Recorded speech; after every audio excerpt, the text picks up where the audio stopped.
Assalamu Walaikum. Hello friends, how are you? Welcome back to my another video. In this video, I am going to show you how to put bullet points in Microsoft Publisher.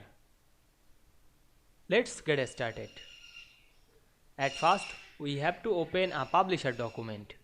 Now we want to put bullet point in this Publisher document. Firstly, click the text box, then go to the home menu.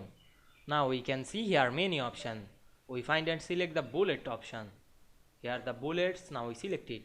Then we can see here many stylish bullet. Now I select any style. Here the arrow bullet or open diamond bullet or large bullets, etc. Now I select the filled diamond bullets. Then write anything. Then press enter to continue this bullet list.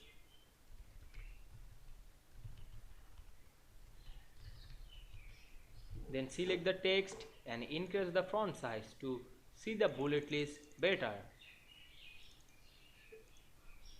Now we can see we put a bullet list or bullet points very easily.